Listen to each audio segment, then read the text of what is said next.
चलो बच्चों, कैसे हो सब लोग? बढ़िया। कैसे चल रहा है रिवीजन? सही चल रहा है ना? कर दो भाई, सही तरह से कंप्लीट करो उसे। आज का रिवीजन भी हम लोग कंटिन्यू करें। तो आज के रिवीजन में जो स्टेट का रिवीजन है, अकाउंट और उनका रिवीजन जो अलग था, आज स्टेट का रिवीजन जो हम लोग कंटिन्यू करें तो नॉर्मल डिस्ट्रीब्यूशन का पार्ट हमें कंटिन्यू करना है।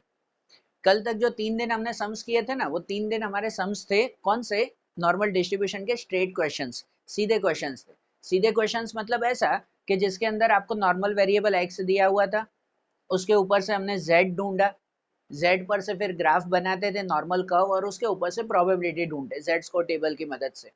ये सीधे क्वेश्चन किए थे ना कि भाई x दिया हुआ होता और उसके ऊपर से प्रोबेबिलिटी बनाए, है ना? इलस्ट्रेशन किए थे, सेक्शन डी के, सेक्शन ई के क्वेश्चंस भी हमने किए किए वो सॉल्व अच्छी तरह से। अब आज से 2 दिन हमें, आज और कल हमें सीखना है रिवर्स क्वेश्चन। रिवर्स क्वेश्चन मतलब ये कि अब आपके क्वेश्चन में प्रोबेबिलिटी दी गई होगी, उसके ऊपर से ग्राफ बनाना है, उनके ऊपर से z ढूंढना है और उसके ऊपर से x की वैल्यू ढूंढनी है। यही प्रोसेस रिवर्स जानी है हमें, ठीक है ना? अभी तक जो हमने सम्स किए थे उसमें सीधी मेथड थी, 3 दिन वो हमने प्रैक्टिस की अच्छी तरह से। अब ये सेकंड मेथड, ठीक है ना भाई? चैप्टर में मैंने बताया 3 तरह के क्वेश्चंस हैं, एक ये सीधी मेथड के क्वेश्चंस हैं, एक ये रिवर्स मेथड होगी, और एक ऐसे क्वेश्चन आएंगे जिसमें मिक्स होंगे। आपके हर क्वेश्चन के अंदर दो दो पूछे जाते हैं ना, तो उसमें मिक्स आएंगे, एक में सीधा करना है, एक में उल्टा करना है, वो पहचानना होता है कि किस में कौन सी मेथड यूज करें, ठीक है ना? तो पहले ये 2 मेथड माइंड में क्लियर होगी ना, तो वो मिक्स क्वेश्चन हम देख पाएंगे, ठीक है ना? फिर शॉर्ट सम्स देखेंगे अलग से। बात यहाँ पर ऐसे है कि हमने जो 3 दिन सीधी मेथड देखी थी, अब ये कुछ सम्स हमें उल्टी मेथड के भी करने हैं, आज और कल इसमें देखेंगे, ठीक है? तो उल्टी मेथड में वही करना है, स्टेप्स यही है, बस ऊंधे जाने हैं। अब आपको प्रोबेबिलिटी दी गई होगी, उसके ऊपर से पहले ग्राफ बनाएंगे, फिर जो है वो z की वैल्यू ढूंढेंगे z स्कोर टेबल से, और फिर उसके ऊपर से x ढूंढेंगे, ठीक है ना? देखो एक इलस्ट्रेशन समझे तो क्लियर होगा। हमारा इलस्ट्रेशन में ना, इलस्ट्रेशन 6, आज 6, 7 और 8 इलस्ट्रेशन करवा रहा हूँ। पहले एक बेसिक इलस्ट्रेशन क्लियर होगा आपका। तो इलस्ट्रेशन 6, 7, 8 वो देखते हैं कि देखो उसमें क्या है। जैसे इलस्ट्रेशन 6 है, उसमें दिया हुआ है if the probability that the value of standard normal variable z lie between 0 and the z score z1 is 0.3925, so obtain the possible value of z score, ठीक है ना? पॉसिबल वैल्यू, ठीक है, z की वैल्यूज ढूंढनी है। अब यहाँ ऐसा है कि प्रोबेबिलिटी दी गई है कि probability between 0 and z1 is 0.3925, ठीक है ना? कि 0 से z1 के बीच की प्रोबेबिलिटी ये है, और उसके ऊपर से z1 की वैल्यू ढूंढनी है, ठीक है? चलो पहला क्वेश्चन है ना, तो प्रोबेबिलिटी आपको दी गई है, उसके ऊपर से ग्राफ और z की ही वैल्यू ढूंढेंगे, अभी x तक नहीं जाएंगे। ये क्वेश्चन है, ऐसा नहीं पूछा हुआ है कि x की वैल्यू भी ढूंढो, खाली लिखा हुआ पॉसिबल वैल्यू ऑफ z बताओ। तो हाँ, प्रोबेबिलिटी से ग्राफ बनाएंगे और z ढूंढेंगे, x अभी नहीं ढूंढना है, ठीक है? तो चलो समझते हैं कि सबसे पहले तो जब आपको क्वेश्चन दिया गया हो ना, उस क्वेश्चन को पहले तो सिंबल में लिखो, ठीक है ना? कि सिंबल में लिखो कि यहाँ दिया हुआ है प्रोबेबिलिटी बिटवीन 0 टू z1। तो अब 0 से z1 की प्रोबेबिलिटी, तो हम ऐसे लिख सकते हैं कि probability between 0 z to z1 equal to 3925, कि 0 से z1 तक की प्रोबेबिलिटी, ये एक ऑप्शन है, ये एक पहला ऑप्शन समझा रहा हूँ आगे भी, कि 0 से z1 तक की प्रोबेबिलिटी इतनी दी गई है ना? हम हमेशा प्रोबेबिलिटी ढूंढते थे, यहाँ दिया हुआ ही है। तो सबसे पहले तो जब प्रोबेबिलिटी दी गई हो ना, तो उसके ऊपर से पहले ग्राफ बना लेते, पहले नॉर्मल कर्व तैयार कर लेते कि भाई 0 से z1 की प्रोबेबिलिटी, तो इसके ऊपर से फ्रॉम दिस अगर हम ग्राफ तैयार करें, इनके ऊपर से पहले अगर हम ग्राफ तैयार कर रहे हैं कि 0 प्लस इनफाइनाइट माइनस इनफाइनाइट। अब ऐसा कि 0 से z1 तक की प्रोबेबिलिटी ये है 3925, तो 0 तो यहाँ पे है, अब z1 कहाँ ड्रॉ करें? कि z1, 0 से z1 इस तरफ भी हो सकता है, इस तरफ भी हो सकता है, कि z1 की वैल्यू तो ढूंढेंगे, पर z1 कहाँ? यहाँ पे दोनों साइड हो सकता है। अब अगर क्वेश्चन में दिया हुआ होता कि 0 से z1 राइट साइड पे जाना है, तो फिर कंफर्म होता कि 0 से z1 राइट साइड यही ड्रॉ करना है। यहाँ लिखा होता कि 0 से z1 लेफ्ट साइड जाना है, तो इस साइड पे ही z1 होगा, पर यहाँ कुछ मेंशन नहीं है। मेंशन नहीं है इसी वजह से यहाँ पर जो लिखा हुआ ना कि z1 की पॉसिबल वैल्यूज, दोनों तरफ जो है वो उनकी वैल्यू ढूंढनी है।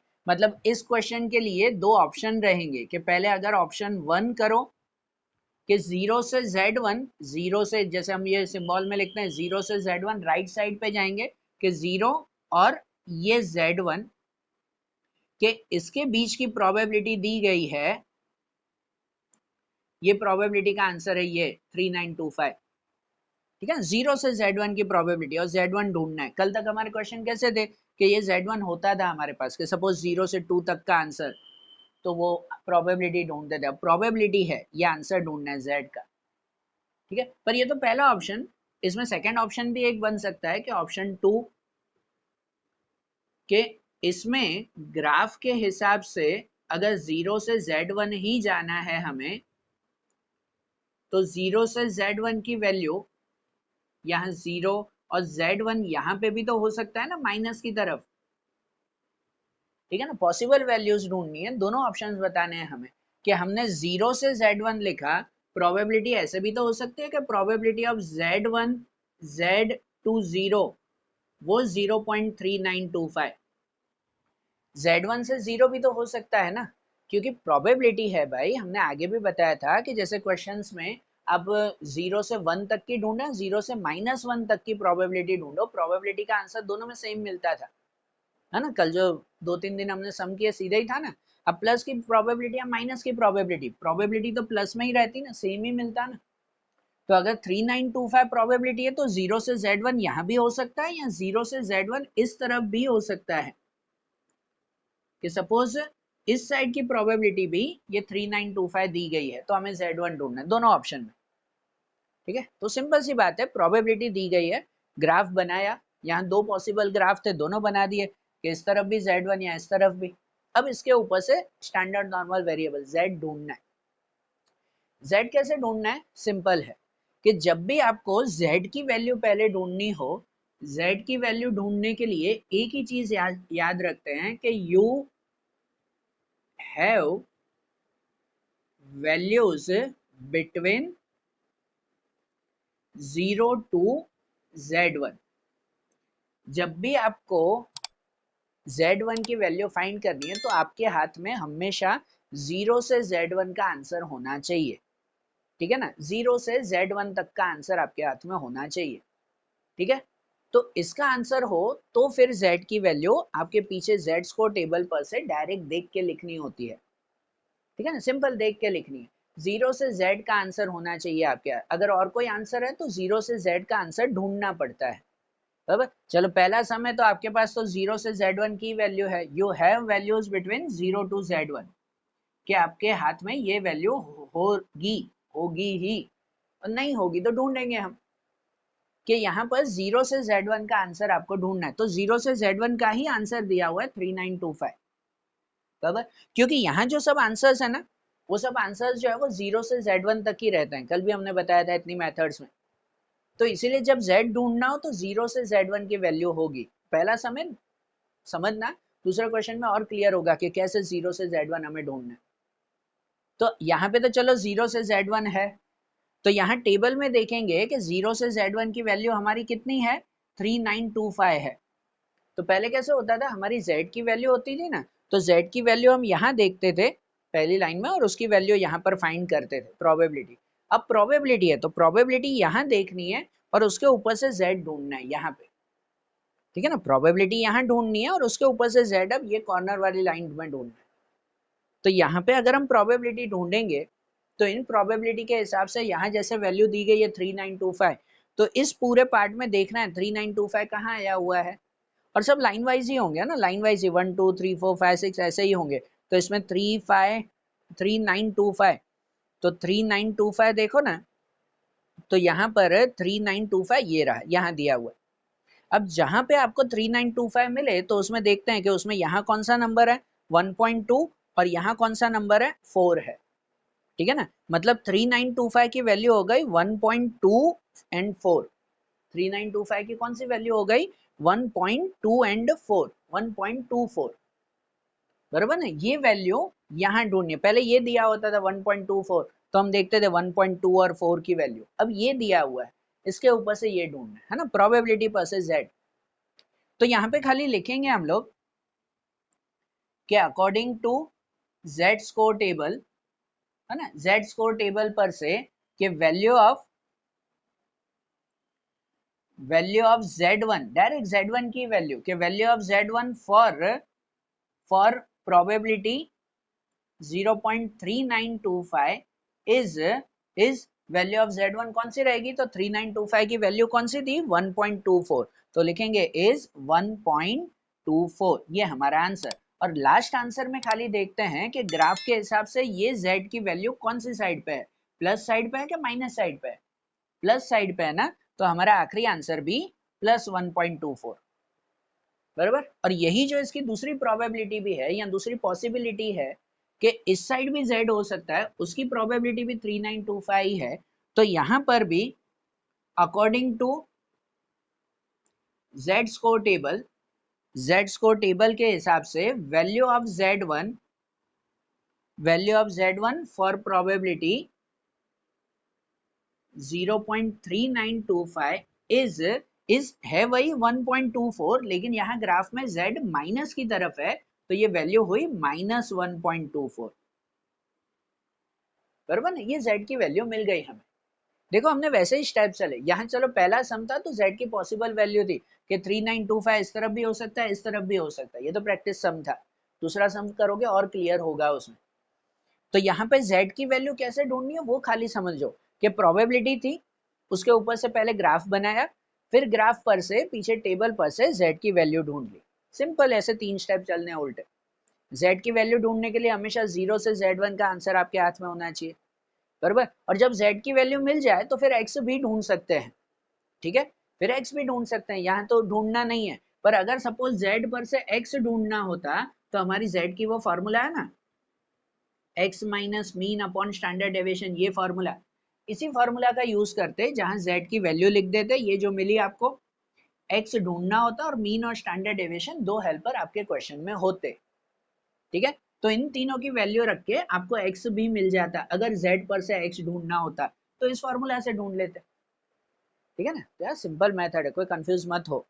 प्रोबेबिलिटी ग्राफ बनाओ, उस पर से z ढूंढो इसकी मदद से, और फिर उसके ऊपर से x ढूंढो, ठीक है। इलस्ट्रेशन 6 देखो फिर से एक बार, तो इलस्ट्रेशन 7 8 भी देखते हैं। इलस्ट्रेशन 7 देखते हैं और थोड़ा क्लियर होगा। ये तो पहला क्वेश्चन था कि जिसमें दोनों साइड दो ऑप्शन रखने थे, ऑप्शन 1 ऑप्शन 2। तो 7 वाला इलस्ट्रेशन देखो और क्लियर होगा आपको। देखो अब जैसे इलस्ट्रेशन 7 समझे, और ध्यान से समझना अब ये इलस्ट्रेशन, जैसे इलस्ट्रेशन 7 में भी आपको z1 की ही वैल्यू ढूंढनी है, बराबर ना, z तक ही, x अभी भी नहीं ढूंढना है 7 में भी। पर क्या दिया हुआ है, अब जैसे यहाँ पे दो ऑप्शन है कि area to the left of z1 is 0.95 और दूसरा area to the right of z1 0.05, ये दो सम करने हैं। तो ठीक है, पहले ये दिया हुआ है area to the left of z1, area मतलब वही प्रोबेबिलिटी, ठीक है। ग्राफ में वो एरिया कहो या प्रोबेबिलिटी कहो एक ही बात है। Area to the left of z1 0.95, तो ये प्रोबेबिलिटी दी गई है 0.95। पहले तो क्या करेंगे, उसके ऊपर से ग्राफ तैयार करें ना, और ग्राफ से पहले हम लोग सिंबल में लिख दें इसको कि area to the left of z1, तो सिंबल में लिखेंगे कि प्रोबेबिलिटी ऑफ z2 0.95, ये मैंने दो गैप रखे। क्या क्या कहाँ रखना है, कहाँ रखना है आपको? जैसे नॉर्मल क्वेश्चन कल थे तो उसमें ऐसे होता था कि प्रोबेबिलिटी ऑफ 20z या सपोज 2z टू 3, कि 2 से 3 के बीच की प्रोबेबिलिटी, ऐसे, बराबर। पर यहाँ तो कुछ है ही नहीं कि यहाँ पर दो कोई भी वैल्यू नहीं है कि किसके बीच की प्रोबेबिलिटी, दिया हुआ है area to the left of z1। तो पहले तो z1 कहाँ पे रखें, इस तरफ के इस तरफ, वो डिसाइड करो कि यहाँ पे एरिया है वो z1 के लेफ्ट साइड पे है, लेफ्ट साइड पे ना, मतलब z1 यहाँ लिखा जाएगा और उसके लेफ्ट साइड का एरिया यहाँ दिया हुआ है। तो यहाँ z1 और उसके लेफ्ट कहाँ तक, जैसे इससे पहले इलस्ट्रेशन किया था कि 0 से z1 था, मतलब z1 के लेफ्ट साइड पे 0 आ रहा था, पर यहाँ दिया हुआ है कि z1 से कहाँ तक जाना है, और कुछ ना हो तो मतलब क्या करते हैं, उसको इनफाइनाइट लिखते हैं। कल नहीं वो लेस देन और मोर देन वाले क्वेश्चंस थे, ठीक है, उसकी तरह कि ये इनफाइनाइट पे आ गया हमारे के area to the left of z1, मतलब कि z1 से इनफाइनाइट तक का आंसर 0.95 है। इसके ऊपर से हमें z1 की वैल्यू ढूंढनी है, ये पहले समझना। और जब दिया हुआ कि भाई area to the right of z1, मतलब सिंबल में ऐसे लिखते हैं कि probability of z1 z to infinite वो 0.05।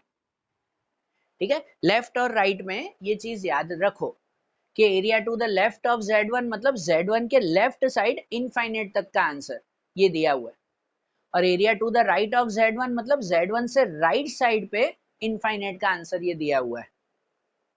बरोबर, अब इनके ऊपर से ये Z1 की दोनों वैल्यू ढूंढनी है। पहले इसके हिसाब से देखें तो देखो हमने सिंबल में लिख दिया, जो क्वेश्चन था वो सिंबल में लिखा प्रोबेबिलिटी, अब ग्राफ बना है। तो फ्रॉम दिस कि अगर इनके ऊपर से पहले ग्राफ तैयार करें तो यहाँ ग्राफ में ये सिंबल जो आपने लिखा है ना, उसी सिंबल के हिसाब से चलो कि इनफाइनाइट से Z1 तक का आंसर 0.95 है। इनफाइनाइट कौन सी साइड पे है? लेफ्ट साइड पे है, मतलब यहां से शुरू करना है कि ये माइनस इनफाइनाइट से Z1 तक का आंसर वो 0.95 है। ठीक है, तो माइनस इनफाइनाइट से शुरू करना है, पर मेन लॉजिक यही कि माइनस इनफाइनाइट से Z1 कि अब Z1 कहाँ रखें, माइनस साइड पे ही रखें कि यहाँ प्लस साइड पे चला जाएगा Z1, कि इनफाइनाइट से शुरू तो करें एरिया, तो वो माइनस साइड पे ही पूरा करना है Z1 के प्लस साइड तक जाएगा। Z1 कहाँ आएगा, इस तरफ के इस तरफ। पहले 6th वाला इलस्ट्रेशन किया, उसमें दोनों ऑप्शन थे कि भाई पॉसिबल वैल्यूज बताओ, माइनस साइड भी हो सकता है प्लस साइड भी। अब यहाँ दो ऑप्शन नहीं होंगे भाई, एक ही साइड आएगा, कौन सी साइड वो डिसाइड करो कि यहाँ से शुरू करना है। तो यहाँ पे ऐसे हम लोग लॉजिक देखते हैं कि अगर आप सपोज माइनस इनफाइनाइट से शुरू करते हो तो माइनस इनफाइनाइट से अगर आप 0 तक चले जाओगे तो वो एरिया आपका कितना होता है, वो एरिया होता है आपका 0.5। पता है ना कल इतने सम किए थे कि इनफाइनाइट से 0 तक जाओगे तो वो एरिया आपका 0.5 होगा। अब ये देखते हैं कि यहाँ जो दिया हुआ है वो क्या दिया हुआ है, 0.95, 0.9 है। तो वो 0.5 से बड़ा हुआ क्या छोटा हुआ? ऑफ कोर्स बड़ी वैल्यू हुई ना, बड़ा हुआ ना वो। मतलब कि अगर इनफाइनाइट से Z1 तक का आंसर 0.95 है, इसका मतलब इनफाइनाइट से Z1 कहाँ पे जाएगा, तो 0.5 यही होगा, और उससे भी आगे जाएगा 0.9। ये होगी हमारी Z1 की वैल्यू। ठीक है ना, यही ग्राफ में लॉजिक रखना है आपको कि इनफाइनाइट से Z1 0.95 है, मतलब इनफाइनाइट से Z1 कहाँ, तो यहाँ तक 0.5 और 0.9 तक जाना है, तो वो उससे भी आगे जाएगा। अगर सपोज यहाँ आंसर होता 0.95 नहीं 0.35 होता, तो हम कैसे करते कि ये पूरा इनफाइनाइट से यहाँ तक होता है 0.5, पर ये तो 0.35 है, उससे भी पहले, तो उससे भी पहले मतलब Z1 यहाँ हो जाता फिर। अरे बात ध्यान, तो वही चीज देखते हैं कि Z1 ड्रॉ कहाँ करें। पहले इलस्ट्रेशन में दोनों तरफ ड्रॉ कर दिया, तो ऑप्शन 1 ऑप्शन 2 सब में थोड़ी ऐसा होगा। तो ये देखते हैं कि 0.95 है, तो मतलब 0.5 से आगे जाएगा कि इनफाइनाइट से शुरू करो, तो इनफाइनाइट से शुरू करते वक्त 0.95 ये पूरा एरिया आपको दिया हुआ है। ठीक है ना, कि ये पूरा एरिया आपको है इनफाइनाइट से Z1 तक 0.95 ये पूरा। अब इसके ऊपर से Z1 ढूंढना है। बराबर समझे ना, प्रोबेबिलिटी से ग्राफ बनाया, उसी में ही लॉजिक है, ग्राफ में ही लॉजिक है। फिर तो Z वैल्यू है ना आपको पीछे टेबल से मिल जाएगी डायरेक्ट। अब ये बना लिया हमने, अब क्या करना है, अब Z की वैल्यू ढूंढनी है ग्राफ पर से। तो Z की वैल्यू के लिए एक ही कंडीशन याद रखा करो कि आपके पास हमेशा 0 से Z1 की वैल्यू हाथ में होनी चाहिए। यहाँ कुछ भी हो, 95 दिया हुआ है, कुछ भी दिया हुआ है, आपको वैल्यू होनी चाहिए 0 से Z1 की, वो हाथ में रहनी चाहिए। मतलब ये 0 से Z1 तक का वैल्यू आपके हाथ में होना चाहिए, और उसके लिए कुछ प्लस माइनस करना पड़े तो प्लस माइनस करेंगे। कैसे कि देखो ये पूरी वैल्यू वो 0.95 है, जिसमें से इनफाइनाइट से 0 की वैल्यू 0.5 है। तो ये पूरी वैल्यू में से अगर इतनी वैल्यू हम माइनस कर दें 0.5 की, तो 0 से Z1 की वैल्यू मिल जाएगी ना, और 0 से Z1 होगा तो ही Z मिलेगा पीछे से, क्योंकि पीछे जो भी टेबल में आपकी सब प्रोबेबिलिटी है ना, वो सब 0 से Z1 की ही है। इसलिए पहले हर वैल्यू को 0 से Z में कन्वर्ट करना जरूरी होता है। तो यहाँ पे इसके ऊपर से लिखा जाएगा कि probability of 0 Z to Z1, कि 0 से Z1 का आंसर, तो वो कितना होगा कि पूरी वैल्यू है हमारी 0.95, और उसमें से ये 0.5 हम लोग माइनस करेंगे, है ना, कि 0.95 में से 0.5 माइनस, तो कितना बचेगा, वो बचेगा 0.45। बराबर, अब 0.45 यहाँ पे देखेंगे, तो अब यहाँ पे एक नया लॉजिक आता है अब एक नया लॉजिक कि 0.45 देखो, यहाँ देखो, देखो खाली 45 है तो इसका मतलब पीछे कुछ नहीं, तो वहां 2 0 लगा देते हैं। हम हमेशा यहाँ पे 4 वैल्यू है ना पूरी प्रोबेबिलिटी में, तो यहाँ 2 ही वैल्यू मिली तो 2 0 लगा दो। 45 100 पॉइंट के बाद के 0 तो चलते हैं ना, ठीक है ना। तो यहाँ पे 45 100 हुआ। अब यहाँ लॉजिक लगाते हैं कि यहाँ पे 45 100 आपके है आंसर, क्या 45 100 आंसर है? तो नहीं है, 45 100 एग्जैक्ट आंसर यहाँ पे नहीं होगा। तो जब एग्जैक्ट आंसर 45 100 का ना मिले ना, तो क्या करना पड़ता है पता है? कि इनके लिए एक टेबल बनानी पड़ती है z की वैल्यू ढूंढने के लिए। पहला वाला सम किया था इलस्ट्रेशन 6, उसमें एग्जैक्ट आंसर मिल गया था, तो एग्जैक्ट आंसर हमने डायरेक्ट लिख दिया। पर जिसका एग्जैक्ट आंसर ना मिले तो एक टेबल बनानी पड़ती है। कौन सी टेबल होती है भाई वो? तो यहां पर लिखते हैं हम लोग कि वैल्यू जिसमें जो 45 100 है, तो वैल्यू बिफोर 0.45 100 से बिफोर एक छोटी वैल्यू यहां से ढूंढनी है टेक्स्ट बुक से, है ना। एक वैल्यू आफ्टर 0.45 100, एक उससे बड़ी वैल्यू ढूंढनी है, और एक उसकी एवरेज वैल्यू, और उनकी वैल्यू ढूंढकर यहाँ पे उसकी z वैल्यू भी लिखनी है। अरे बात ध्यान, अगर एग्जैक्ट आंसर होता है जैसे इलस्ट्रेशन 6 में किया, एग्जैक्ट 45 100 यहाँ से मिल जाता तो वो लिख देते कि उसकी z वैल्यू ये है। पर एग्जैक्ट नहीं मिल रहा है तो टेबल बनानी पड़ती है एक साइड में, ठीक है ना। आपको तो सब में नीचे ही बनाओगे, यहाँ स्पेस की वजह से मैंने ऐसे बनाई। तो लिखते हैं वैल्यू बिफोर 45 100। तो यहाँ देखो 45 100 से छोटी वैल्यू कौन सी है? सब नहीं, सब छोटे ऐसा नहीं, 45 100 से नियरेस्ट लेस वैल्यू। तो नियरेस्ट लेस वैल्यू कौन सी है? 4495 है ना। 45 100 से एक छोटी वैल्यू ये होगी कि 0.4495, और उसकी z वैल्यू कौन सी होगी वो भी लिख देते हैं। तो उसकी z वैल्यू अगर देखो तो 4495 की वैल्यू है 1.6 और ऊपर 4, मतलब उसकी वैल्यू आ रही है 1.64, ठीक है।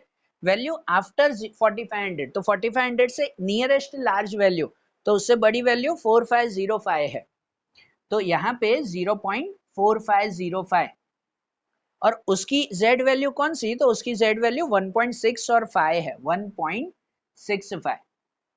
और थर्ड में उसकी एवरेज करते हैं। एवरेज इन दोनों के भी, इन दोनों का भी प्लस डिवाइड बाय 2, ठीक है ना, इन दोनों का प्लस डिवाइड बाय 2, और यहाँ पे भी इन दोनों का प्लस डिवाइड बाय 2।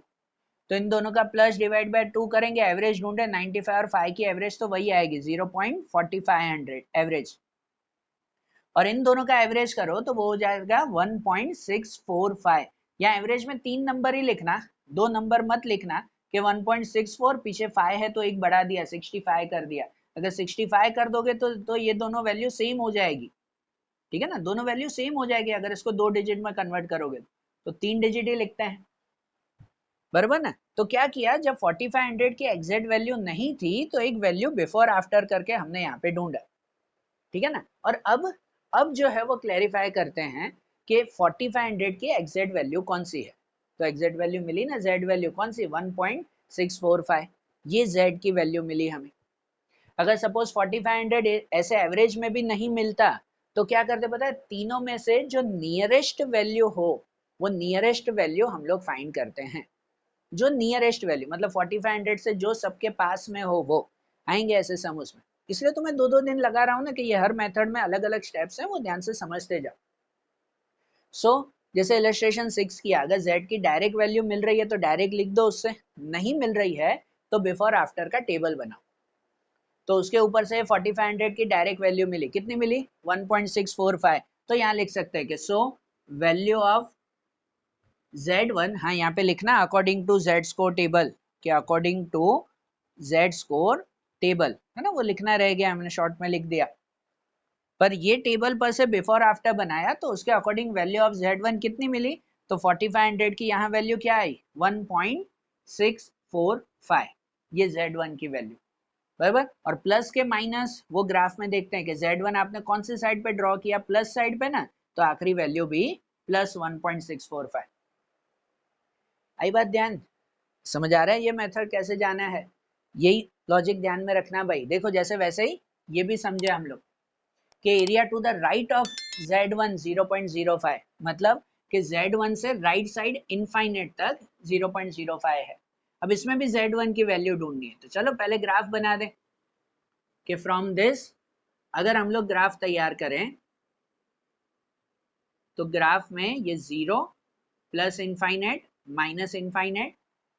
अब यहाँ पे कौन सा इस तरफ इनफाइनाइट है, राइट साइड, मतलब प्लस के इनफाइनाइट से शुरू करना है, और प्लस के इनफाइनाइट से शुरू करना है 0.05 तक। तो अगर यहाँ इनफाइनाइट से शुरू करेंगे तो Z1 कहाँ आएगा, इसी तरफ आ जाएगा कि वो यहाँ तक भी जाएगा। तो वो देखते हैं ना कि यहाँ इनफाइनाइट से 0 तक अगर हम जाते हैं तो ये इनफाइनाइट से 0 तक की वैल्यू आपकी 0.5 होती है, अगर इनफाइनाइट से यहाँ तक आ जाए, जबकि ये वैल्यू हमारी कितनी दी गई है 0.05, 0.1 तक नहीं है। तो मतलब कि ये वैल्यू तो 0.5 से कम ही हुई ना हमारी, मतलब इनफाइनाइट से अगर शुरू करेंगे तो 0.05 खाली यहीं पे ही आ जाएगा, Z1 पे इतना ही एरिया खाली दिया हुआ है, ठीक है ना, यही सिर्फ एरिया है 0.05 का। बात समझ में आ रही है? अगर यहाँ पे होता है कि 0.65 तो ये 0.5 और उससे भी आगे चला जाता 65, Z1 यहाँ तक आ जाता फिर, पर ये इतना है ही नहीं, ये दिया हुआ है खाली 0.05, 0.1 भी नहीं, तो वो Z1 यहीं पे ही अटकेगा हमारा, ठीक है। तो ये Z1 से इनफाइनाइट तक ये ग्राफ हुआ, Z1 से इनफाइनाइट तक दिया हुआ है 0.05। अब Z की वैल्यू ढूंढे, तो अगर Z की वैल्यू ढूंढनी है तो यहाँ कुछ भी दिया हो, ये दिया हुआ, ये दिया, कुछ भी, Z की वैल्यू ढूंढने के लिए आपके हाथ में 0 से Z1 तक की वैल्यू होनी चाहिए। कितनी वैल्यू? 0 से Z1 की वैल्यू। तो ये वैल्यू कैसे ढूंढेंगे कि आपको पूरी वैल्यू है 0.5, उसमें से ये वैल्यू शेडेड एरिया अगर माइनस कर दें तो 0 से Z1 मिलेगा ना। Z की वैल्यू ढूंढने के लिए यही याद रखना है कि 0 से Z आपके हाथ में होना चाहिए और कुछ भी नहीं, बरोबर। तो समझना कि यहाँ पर भी अगर 0 से Z ढूंढना है, यहाँ लिखेंगे प्रोबेबिलिटी ऑफ 0 टू Z1। तो 0 से Z1 अगर ढूंढना है तो ये 0.5 पूरी वैल्यू में से ये शेडेड वैल्यू 0.05 माइनस कर देंगे, तो 50 में से 5 जाएगा तो ये बचेगा 0.45, पीछे 2 0 लगा दो 4500, है ना, यही वैल्यू बची।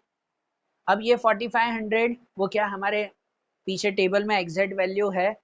अगर नहीं है 45 की एग्जैक्ट वैल्यू तो Z वैल्यू ढूंढने के लिए ये बिफोर आफ्टर का टेबल बनाते हैं, सेम टेबल वापस आएगा ना इसमें भी, ठीक है ना, सेम ही टेबल रहेगा कि फिर से लिखेंगे कि according to Z score table, क्या ना, हमेशा ऐसे टेबल भले 2 बार बनाना पड़े 2 बार बनाते हैं कि भाई एक बार वैल्यू, वो वैल्यू बिफोर 0.4500, एक वैल्यू आफ्टर 0.4500 और एक उनकी एवरेज वैल्यू, बराबर ना, ऐसे टेबल बनता है। तो वैल्यू बिफोर 4500 वो थी हमारी 0.4495, है ना, ये ढूंढी थी आपने, वही है। और उसकी Z वैल्यू, तो उसकी Z वैल्यू थी आपकी 1.64, ठीक है। वैल्यू आफ्टर 0.4500 तो वो वैल्यू थी 4505, उसकी Z वैल्यू 1.65, और एक में एवरेज, दोनों का प्लस डिवाइड 2, दोनों का प्लस डिवाइड 2, तो इसमें आ गया था 0.4500 और यहाँ पे 1.645। तो ये टेबल के हिसाब से 4500 का आंसर कौन सा मिला हमारा? 4500 का आंसर Z वैल्यू मिली 1.645, तो वो Z की वैल्यू ये। और ये Z प्लस साइड है क्या माइनस साइड? तो प्लस साइड पे ही है, प्लस साइड पे ही है ना, यहाँ भी राइट साइड पे, तो मतलब यहाँ पे यही प्लस में आंसर मिलेगा। तो लिख देंगे कि so value of Z1 equal two plus 1.645, ये आंसर। समझे? थोड़ा थोड़ा ध्यान आया? हाँ भाई थोड़ा थोड़ा ही आएगा, क्योंकि जब आप 8-10 सम की प्रैक्टिस करोगे ना तो क्लियर होगा इसमें, इसलिए 2-3 दिन इसकी प्रैक्टिस चलेगी, ये रिवर्स मेथड की भी आपकी, बराबर। पर मेथड याद रखो, यहाँ से यहाँ जाना है, और ये ग्राफ बनाते वक्त लॉजिक रखना है हमें, ठीक है। जैसे इलस्ट्रेशन 7 देखा ना, देख लो फिर से एक बार, रिवाइज कर लो ध्यान से। अब लास्ट एक इलस्ट्रेशन 8 भी देखते हैं तो माइंड एकदम क्लियर हो जाएगा फिर। देखो अब जैसे इलस्ट्रेशन 8 देखें, ठीक है ना, सेम 7 जैसे किया वैसे ही 8 में भी है, उसमें भी खाली Z की वैल्यू ढूंढनी है, और क्या लिखा हुआ है कि area to the left of Z1 is 0.10, और यहाँ पे भी area to the right of Z1 is 0.90, same जैसे 7 वाला ही किया।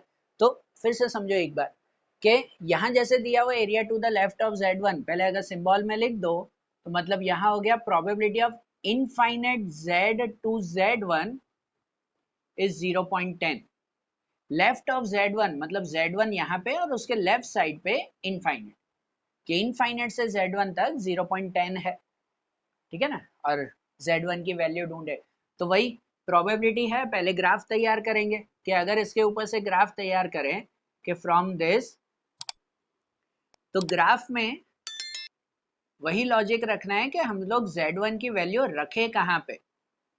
देखो यहाँ इनफाइनाइट से शुरू करना है, मतलब इनफाइनाइट से शुरू करेंगे, अब शेड कहाँ तक ड्रॉ करना है, Z1 कहाँ पे, कि Z1 इसी साइड ड्रॉ करना है कि इस तरफ जाएगा। तो वो देखते हैं ना कि इनफाइनाइट से यहाँ तक पूरी वैल्यू हमारी 0.5 होती है, और ये गिवन वैल्यू 0.5 से बड़ी है कि छोटी है, तो 0.10 उससे कम है, उससे कम है मतलब Z1 यही होगा ना। गिवन वैल्यू 0.5 से बड़ी होती तो वो 0.5 से बड़ी, आगे चले जाते हैं Z1, बराबर ना, पर यहाँ पे यही रहेगा, ये Z1 की वैल्यू इतना दिया हुआ है सिर्फ 0.10,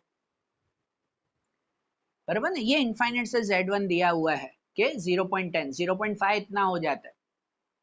अब यहाँ पे भले ये 0.10 है, ये 0.5 है, कुछ भी हो, हमें जब भी Z की वैल्यू ढूंढनी हो ग्राफ पर से तो 0 से Z तक का गैप आपके हाथ में होना चाहिए, उसकी वैल्यू, ये कुछ भी हो आपके हाथ में वैल्यू चाहिए ये 0 से Z तक, ठीक है ना, इतनी वैल्यू आपको चाहिए, भले वो खाली हो, शेडेड हो, कुछ भी हो, ये वैल्यू आपको चाहिए। तो मतलब यहाँ जो हमें वैल्यू चाहिए ना, वो वैल्यू होगी Z1 Z20। हाँ भाई Z1 to 0, इतना लॉजिक तो रखो यार कि हमेशा सिर्फ 0 से Z वो कोई भी साइड पे हो। यहाँ जब हम सिंबल लिख रहे हैं तो वो देखते हैं ग्राफ के हिसाब से, कल भी बताया था कि हमेशा लेफ्ट टू राइट जाओ सिंबल में, सिंबल में हमेशा कैसे जाओ, लेफ्ट से राइट तरफ जाओ, बराबर। तो लेफ्ट टू राइट अगर जाना है तो वो Z1 से 0 होगा, पहले के समय ना पॉजिटिव साइड पे था तो हम 0 to Z1 लिख रहे थे, पहले Z1 यहाँ था तो यहाँ सिंबल में लिखते थे 0 से Z1, वैल्यू तो वही चाहिए।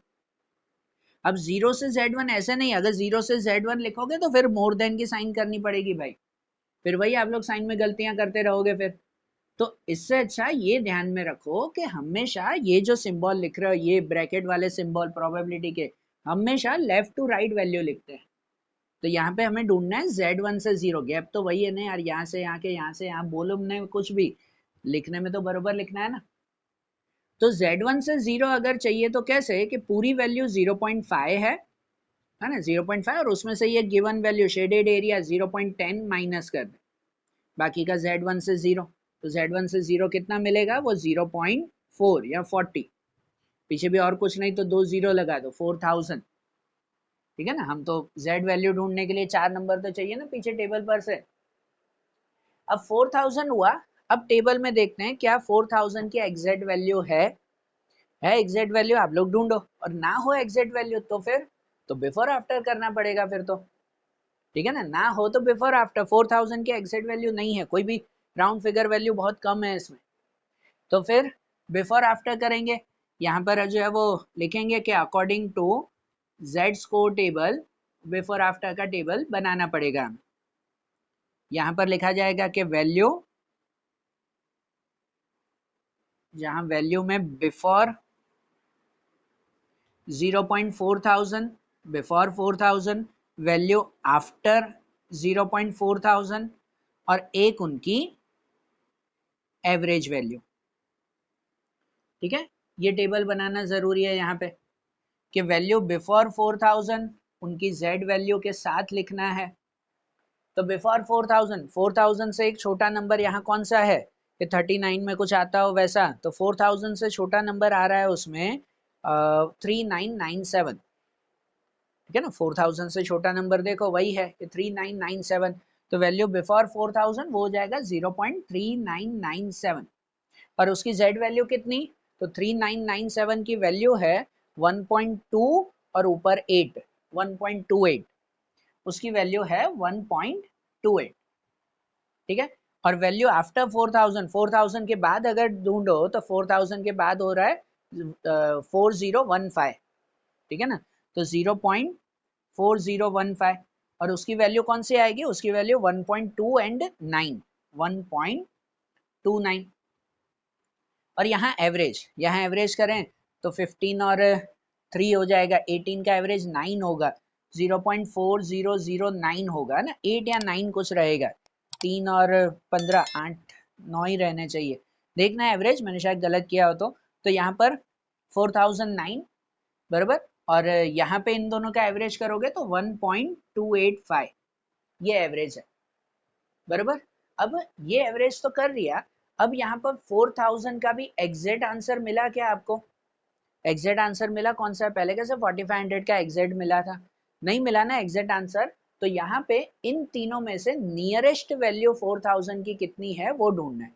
नियरेस्ट मतलब कि ये सपोज 3997 है, अब 97 और 4000 3 का गैप है, दोनों के बीच में 3 का गैप है। यहाँ पे 15 और 4000 इसमें 15 का गैप है, और यहाँ अगर 9 है तो 9 और 4000 इसमें 9 का गैप है बराबर। तो तीनों में से नियरेस्ट वैल्यू कौन सी हुई जिसमें कम गैप है? कौन सी? ये नियरेस्ट है, 3997, ये 4000 के पास में ना 3 का ही गैप है खाली, तो ये वैल्यू नियरेस्ट है, और उसके अकॉर्डिंग z की वैल्यू मिल गई ये 1.28 बराबर। पहले वाले सम में ना एवरेज में एग्जैक्ट आंसर मिला था, तो एग्जैक्ट ही हमने z की वैल्यू लिख दी, पर एग्जैक्ट ना हो तो नियरेस्ट वैल्यू देखते हैं कि तीनों में से नियरेस्ट 4000 का कौन सा है, ये, तो उसकी z वैल्यू ये मिली बराबर। यहाँ पे सेंटेंस लिखेंगे, याद से लिखना कि हियर नियरेस्ट वैल्यू ऑफ, नीचे मेरी हैंडराइटिंग खराब जा रही है पर ध्यान से लिखना कि nearest value of 4000 is 0.3997, so value of z1 की वैल्यू ऑफ z1 कौन सी हुई 1.28। और आखिरी z1 में खास ध्यान देते हैं कि z1 प्लस साइड पे था कि माइनस साइड पे, इसमें माइनस साइड पे था ना, तो वैल्यू ऑफ z1 -1.28, ये z1 की वैल्यू मिली कि -1.28।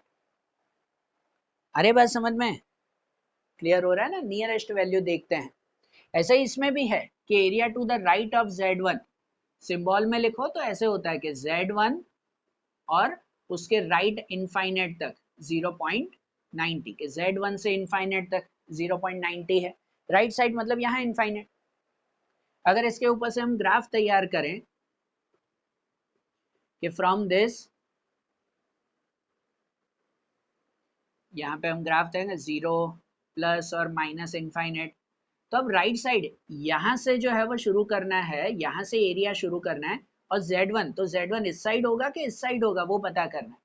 तो अब आपको दिया हुआ है 0.90, मतलब यहाँ से अगर हम शुरू करेंगे तो यहाँ तक हो जाएगा आपका 0.5, और दिया हुआ आंसर आपको 0.9 है, मतलब ऑफ कोर्स इस तरफ पे जाएगा ना बराबर ना, कि यहाँ से शुरू कर रहे हैं राइट साइड पे, z1 कहाँ पे, तो यहाँ से यहाँ तक 0.5 होता है और 0.9 तक जाना है, तो z1 आपका यहाँ पे रहेगा, ये यहाँ तक, ये 9 तक हुआ आपका बराबर ना। ये पूरा एरिया आपको दिया हुआ है 0.9 तक का। अरे बात समझ में? अब इसके ऊपर से z1 ढूंढना, फिर से वही बात कि अगर z की वैल्यू ढूंढनी है तो कुछ भी हो, हमें 0 से z चाहिए, 0 से z ये हिस्सा चाहिए, तो उस हिस्से के लिए लिखेंगे ना कि प्रोबेबिलिटी ऑफ z1 z2 0, है ना, लिखेंगे तो वही लेफ्ट टू राइट z1 से 0 तक का गैप। अगर इतना गैप चाहिए तो ये जो पूरा गैप है उस गैप में से ये वाला हिस्सा हम कट कर सकते हैं ना, कि पूरा गैप 0.9 है, उसमें से ये हिस्सा 0.5 माइनस कर दें तो बाकी का ये मिलेगा ना, 0 से z मिलेगा तभी z की वैल्यू पीछे से ढूंढ पाएंगे। तो पूरा हिस्सा 0.90, उसमें से ये 0.5 या 50 माइनस कर देंगे, कितना बचेगा 0.40 या 4000, वही वैल्यू बची, फिर से सेम वैल्यू बची। तो उसके लिए भी सेम यही टेबल यहाँ पे रिपीट करेंगे ना, कि 4000 की एग्जैक्ट वैल्यू पीछे नहीं है तो ये जेड्स को टेबल बनाएंगे बिफोर आफ्टर करके, और जब एग्जैक्ट 4000 की वैल्यू ना आती हो तो नियरेस्ट वैल्यू देखते हैं, ये नियरेस्ट वैल्यू है, वही आंसर रहेगा 1.28। सेम वैल्यू मिली तो z की वैल्यू भी सेम ही मिलेगी ना। और इसमें भी देखो यहाँ पे ही था माइनस साइड पे, इसमें भी z1 कहाँ आया, माइनस साइड पर ही। तो टेबल एग्जाम में आए तो टेबल फिर से बनाना भाई, इसकी फिर से टेबल बनाएंगे, और यहाँ पर भी वही लिखेंगे कि वैल्यू ऑफ z1, मैंने नहीं बनाई यहाँ पे टेबल, पर लिखना कि वैल्यू ऑफ z1 -1.28 28, यही वैल्यू रिपीट होगी। आ रहा है ध्यान? मेथड समझ में आ रही है ना कि रिवर्स कैसे जाना है? ध्यान से समझो भाई, आज की ये मेथड अच्छी तरह से देख लो कि रिवर्स किस तरह से जाना है हमें। फिर अभी इसी के ही जो है वो 3-4 सम और भी हमारे बाकी हैं, वो अब हम लोग कल के वीडियोस में देखेंगे। ओके, चलो, थैंक यू।